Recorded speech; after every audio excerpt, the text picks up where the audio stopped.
Hello students, कैसे हो आप लोग? मस्त, फाइन, ओके। आज इलेक्ट्रोस्टैटिक टॉपिक को कंटिन्यू करते हैं और उस टॉपिक के अंदर जो आज हमारा टॉपिक होगा वो है electric flux, then introduction of Gauss law. ठीक है, इलेक्ट्रिक फ्लक्स और गॉस लॉ को एक साथ कंबाइन करेंगे, उनका रिलेशन पढ़ेंगे और उसके बाद उनके बेस पे कुछ अच्छे न्यूमेरिकल्स करेंगे। ठीक है, in case of NEET, CET, JEE, Gauss law is very important लो, और गॉस लॉ को वेरी अच्छे तरीके से समझने के लिए, ठीक है ना, इलेक्ट्रिक फ्लक्स को समझना बहुत जरूरी है। ठीक, तो सबसे पहली बात, इलेक्ट्रिक फ्लक्स इसको रिप्रेजेंट करते हैं फाई से और बेस में लिखते हैं ई। ई रिप्रेजेंट करता है इलेक्ट्रिक लाइंस को। क्लियर है? ठीक है ना। अब सबसे पहली बात, फ्लक्स का मतलब क्या होता है? What is the meaning of flux? What is the meaning of flux? Flux means to flow. Flux means to flow. एक ऐसी चीज जो फ्लो हो सकती है उसको हम फ्लक्स कहते हैं। Something which can flow, like water, river, air and electric lines, magnetic lines. ठीक है ना। जैसे इस एग्जांपल इसको समझने की कोशिश करेंगे। जैसे सपोज करो हमारे पास एक विंडो है, ये विंडो, ठीक है ना, और इस विंडो में से पास होने वाली जो एयर है, विंडो में से पास होने वाली जो एयर है, ठीक है ना, वो हमें कैलकुलेट करनी है। यानी amount of air lines through a window, that is called air flux. अगर आपसे पूछा जाए कि एयर फ्लक्स क्या होता है, एयर फ्लक्स, है ना, तो एयर फ्लक्स का मतलब होगा amount of air lines through a window. Clear? अब amount of air lines through a window, that is called air flux. एयर फ्लक्स किस पे डिपेंड करेगा? सबसे पहली बात, ये डिपेंड करेगा first thing, size of window and number of airlines. Clear? और इन दोनों से जो हमें डेटा मिलेंगे वो होगा एयर फ्लक्स, जिसको हम कहेंगे amount of air lines through a window. As it is same to same हम कह सकते हैं, जैसे हमने एयर फ्लक्स पढ़ा है सेम वैसे ही होता है इलेक्ट्रिक फ्लक्स। एयर फ्लक्स को हम रिप्रेजेंट करेंगे फाई और इसके लेग में लिखेंगे ए, बिकॉज यहां पर विंडो में से क्या पास हो रही है? एयरलाइंस। क्लियर? अब इसी चीज को कंटिन्यू करते हैं आगे, और जैसे हमने एयर फ्लक्स को समझा है सेम उसी तरह हम इलेक्ट्रिक फ्लक्स को समझेंगे। तो एज्यूम करो कि हमारे पास यहाँ पर एक सरफेस एरिया है, लाइक प्लेन, और इस प्लेन में से इलेक्ट्रिक लाइंस पास हो रही हैं। ठीक है ना, इस प्लेन में से क्या पास हो रही हैं? Electric lines. और इलेक्ट्रिक लाइंस कब पास होती हैं? जब कोई भी चार्ज अपने सराउंडिंग में इलेक्ट्रिक फील्ड बनाता है, तो कुछ इमेजिनरी लाइंस पास होती हैं जिनको हम इलेक्ट्रिक लाइंस कहते हैं, और वो इलेक्ट्रिक लाइन सपोज करो किसी भी एक सरफेस एरिया में से पास हो रही है। ठीक है ना। ई इलेक्ट्रिक लाइंस एक वेक्टर क्वांटिटी है, इसके लिए यहां पर ए के हेड पर हम एरो को रिप्रेजेंट करेंगे। क्लियर है? ठीक है। तो इलेक्ट्रिक फ्लक्स को अगर हम डिफाइन करें तो इसकी डिफिनेशन क्या होगी? Amount of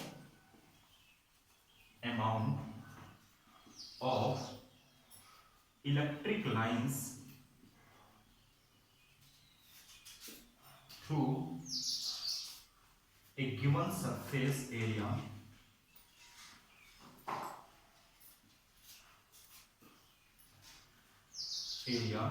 is called electric flux. ठीक है, इसको रिप्रेजेंट करेंगे हम फाई ई से।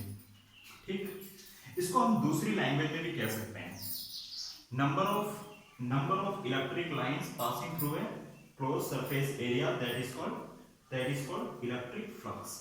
ठीक है, अगर इसको मैं मैथमेटिकली रिप्रेजेंट करूं, अगर मैं इसको मैथमेटिकली रिप्रेजेंट करूं, जो कि हमारे फॉर्मूले में काम आने वाला है, ठीक है, तो होगा phi E equal to E dot A. ठीक है, अब यहां पे डॉट प्रोडक्ट से मैंने इलेक्ट्रिक फ्लक्स को रिप्रेजेंट किया है। इसका मतलब हुआ कि ये जो इलेक्ट्रिक फ्लक्स है ये एक स्केलर क्वांटिटी है। कैसी क्वांटिटी है? स्केलर क्वांटिटी है। क्लियर? ठीक है, A for area vector, E for electric field. देखो एयर फ्लक्स किस पे डिपेंड कर रहा था? Size of window, that is called area. Area हम कह सकते हैं। और नंबर ऑफ एयर लाइंस की जगह पर हमने क्या यूज किया? Number of electric lines. तो इन दोनों के डॉट प्रोडक्ट से हमें क्या मिलता है? Electric flux. ठीक है ना, और यहाँ पे डॉट प्रोडक्ट है, दैट मीन्स की electric flux is a scalar quantity. Clear? अगर इसका एसआई यूनिट फाइंड करें, इलेक्ट्रिक फ्लक्स का SI unit, system of international, ठीक है ना, तो इसका एसआई यूनिट होगा, इलेक्ट्रिक फील्ड का एसआई यूनिट होता है newton per coulomb into metre square. Area का यूनिट मीटर स्क्वायर, तो एसआई यूनिट क्या बनेगा? न्यूटन मीटर स्क्वायर पर कूलम। ठीक है, इसका सेकंड एसआई यूनिट अगर हम फाइंड आउट करें तो इलेक्ट्रिक फील्ड का एक और यूनिट होता है वोल्ट पर मीटर, और एरिया का यूनिट होगा मीटर स्क्वायर। एक मीटर से एक मीटर कैंसिल हो गया, तो दूसरा यूनिट क्या बन गया इसका? Volt into metre. तो आप लोगों को ना ये चीजें ध्यान में रखनी है। क्लियर है? इसी फॉर्मूले को आगे हम कंटिन्यू करते हैं। Phi E equal to E A cos theta. अगर हम एंगल के फॉर्म में रिप्रेजेंट करेंगे तो फॉर्मूला हो जाएगा ई ए कॉस थीटा। अब सबसे इंपॉर्टेंट समझने वाली बात यह है कि ये एंगल थीटा क्या होता है। तो थीटा है, इस केस का जो थीटा है वो एंगल है, angle between E and A. Electric field and area के बिटवीन का जो एंगल है वो है कॉस थीटा, यानी थीटा का। ठीक है ना, कंफ्यूज नहीं होना यहां पे आपको। क्लियर है? नोट ओके, एक एग्जांपल यहां पर हम लेते हैं। ठीक है, एक एग्जांपल सपोज करो हमारे पास ये एक प्लेन है, क्लियर है, और इस प्लेन में से ये प्लेन ग्राउंड पे परपेंडिकुलर खड़ा हुआ है कुछ इस तरीके से। ठीक है, और यहां से कुछ इस तरीके से इलेक्ट्रिक लाइंस ऐसे पास हो रही हैं, इलेक्ट्रिक लाइंस पास हो रही है। ठीक है, तो इस केस में एरिया वेक्टर, अच्छा एरिया एक वेक्टर क्वांटिटी है, वेक्टर क्वांटिटी है तो उसके पास अपनी एक डायरेक्शन होगी। तो किसी भी प्लेन का एरिया वेक्टर कौन सा डायरेक्शन में होता है? एरिया वेक्टर की डायरेक्शन क्या होगी? एरिया वेक्टर की डायरेक्शन क्या होगी? ठीक, आपको ध्यान रखना है, area vector is always perpendicular to the surface, perpendicular to the surface। ठीक है ना, अगर मैं इस तरीके से एरिया की बात करूं तो इसका परपेंडिकुलर ऊपर की ओर होगा, लाइक समथिंग ये, इसका एरिया वेक्टर कहां होगा? ऊपर की तरफ। क्लियर है? ठीक है, अगर मैं बात करूं इस टाइप में किसी भी प्लेन की तो इसका एरिया वेक्टर ऐसे होगा, है ना। एन कैप क्या एक्सप्लेन करेगा? Unit direction. Unit direction always explain the direction of vector quantity.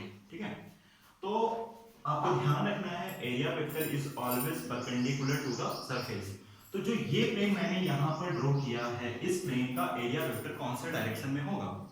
Simple सी बात है, इस प्लेन के परपेंडिकुलर। तो अगर इस प्लेन के परपेंडिकुलर है तो वो एरिया वेक्टर इस डायरेक्शन में होगा।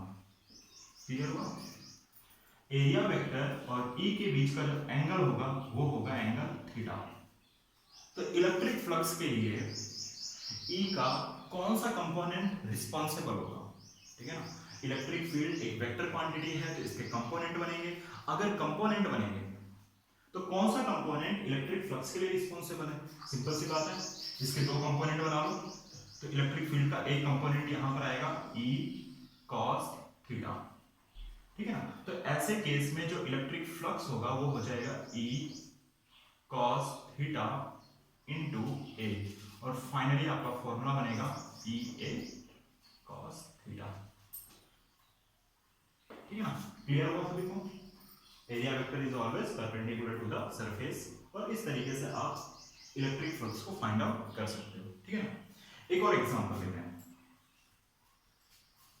सपोज करो हमारे पास कुछ इलेक्ट्रिक लाइंस इस तरीके से जा रही हैं, इस तरीके से। क्लियर? और इसके अंदर मैंने एक प्लेट ऐसे रखा है, ऐसे,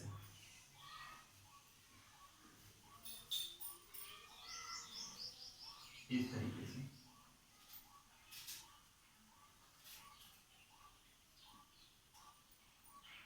और ये एंगल है मान लो यहाँ पे 60 डिग्री। ठीक है, ये एंगल है 60 डिग्री। अब ये फर्स्ट केस हो गया, this is the second case, और ये है आपका थर्ड केस। इन तीनों ही केस में आपको फाइंड आउट करना है इलेक्ट्रिक फ्लक्स। तो पहले सबसे पहले फर्स्ट केस को ध्यान से देखो। ये है आपका वेक्टर ई, इसका एरिया वेक्टर इस डायरेक्शन में होगा। क्लियर? तो इलेक्ट्रिक फ्लक्स का फॉर्मूला हो जाता है ई ए कॉस थीटा, और इस केस में थीटा कितना है? 0, because E and A is in the same line, so angle between E and A equal to 0। तो आपका फाई ई हो जाएगा ई ए कॉस 0, कॉस 0 की वैल्यू 1, तो आपका इलेक्ट्रिक फ्लक्स आएगा ए इंटू ए। सेकेंड केस देखो, सेकेंड केस में ये है इलेक्ट्रिक फील्ड लाइंस, और आपका एरिया वेक्टर ऊपर की ओर रिप्रेजेंट करेगा। तो E and A, between E and A जो एंगल होगा सेकेंड केस में वो होगा 90 डिग्री। तो फाई ई क्या आएगा? ई ए कॉस 90, और कॉस 90 की वैल्यू 0। अगर इलेक्ट्रिक फ्लक्स आपका 0 आ रहा है, अगर आपका इलेक्ट्रिक फ्लक्स 0 आ रहा है, इसका मतलब हुआ कि इस सरफेस एरिया में से एक भी इलेक्ट्रिक फील्ड लाइंस पास नहीं हो रही, जो कि आप फिगर में भी देख सकते हो। सबसे इंपॉर्टेंट थर्ड केस, सबसे इंपॉर्टेंट थर्ड केस, इस केस में क्या होगा? इस केस का एंगल क्या होगा? सोचो, 60 डिग्री होगा, 30 डिग्री या 90 डिग्री? तो सबसे इंपॉर्टेंट इस केस में हमें सबसे पहले एंगल फाइंड आउट करना होगा, राइट? थर्ड नंबर का प्लेन अगर आप देखते हो तो इस थर्ड नंबर प्लेन का जो एरिया वेक्टर है वो कौन से डायरेक्शन में होगा? सिंपल सी बात है, area vector is perpendicular to the plane, right? तो प्लेन अगर इस तरीके से रखा है तो इसका एरिया वेक्टर इस तरफ होगा, एरिया वेक्टर, और ये होगी इलेक्ट्रिक फील्ड लाइंस। और अगर इस चीज को मैं अगर ऐसे पीछे लेके आ जाऊं यहाँ पे, तो आप ध्यान से देखो, एक ट्रायंगल बनता नजर आएगा इस तरीके से। अगर ये एंगल 60 का है, ये एंगल 60 डिग्री का है, ये तो 90 है, तो ये एंगल कितने का होगा? ये एंगल होगा 30 डिग्री। अगर ये एंगल 30 डिग्री का है तो बेटा ये एंगल कितने का होगा? ये एंगल भी होगा 30 डिग्री का। ध्यान से देखो, थर्ड केस में एंगल होगा 30 डिग्री, क्योंकि मैंने आपको पहले भी एक्सप्लेन किया है कि थीटा क्या होना चाहिए? Angle between E and A, not E and plane. Angle plane के साथ नहीं देखना है, एंगल देखना है बिटवीन ई एंड ए। तो इस केस का एंगल 60 डिग्री ना होके एंगल होगा 30 डिग्री। क्लियर है? आगे कंटिन्यू करें। ये एंगल 60 का, ये वाला एंगल 90 का, तो ये कितने का होगा 30 डिग्री। इस हिसाब से इस केस का इलेक्ट्रिक फ्लक्स हो जाएगा ई ए cos 30, और cos 30 की वैल्यू होती है ई ए बोलो √3/2। This is the electric flux in case of in third case. Clear है? ठीक है ना। थोड़ा सा और आगे स्टडी करते हैं, यहाँ पे ध्यान से देखिए। सपोज करो हमारे पास कुछ इस तरीके का एक प्लेन है, ऐसे इस प्लेन का एरिया वेक्टर ऊपर की तरफ है, ठीक है, और इस तरीके से इलेक्ट्रिक लाइंस पास भी हो रही हैं, इस तरीके से ये आपकी इलेक्ट्रिक लाइंस हैं, ठीक है। तो इस केस में जो भी इलेक्ट्रिक फ्लक्स होगा उसको हम क्या बोलेंगे? इस केस में जो इलेक्ट्रिक फ्लक्स है उसको हम कहेंगे इमर्जिंग इलेक्ट्रिक फ्लक्स, ठीक है, जो कि इस केस की वैल्यू होगी वो होगी पॉजिटिव, ठीक है। लेकिन सपोज करो कि ये वाला जो प्लेन है, ये वाला प्लेन, ठीक है ना, इस केस का अगर एरिया वेक्टर ए नीचे होता और इलेक्ट्रिक फील्ड लाइंस ऊपर ऐसे जा रही होती इस तरीके से, ठीक है ना, तो इस केस में जो इलेक्ट्रिक फ्लक्स आता वो नेगेटिव आता, ठीक है। इलेक्ट्रिक फ्लक्स पॉजिटिव हो सकता है, नेगेटिव हो सकता है, इलेक्ट्रिक फ्लक्स जीरो भी हो सकता है, जो कि हमने यहाँ पर देखा। इलेक्ट्रिक फ्लक्स में भी पॉजिटिव, में भी जीरो, में भी नेगेटिव। क्लियर है? तो इस केस में अगर इलेक्ट्रिक फ्लक्स नेगेटिव आया तो इसका मतलब है कि इसको हम कहेंगे एंटरिंग इलेक्ट्रिक फ्लक्स। क्लियर है सभी को? ठीक है ना। इलेक्ट्रिक फ्लक्स में भी पॉजिटिव, में भी नेगेटिव, में भी जीरो। ओके।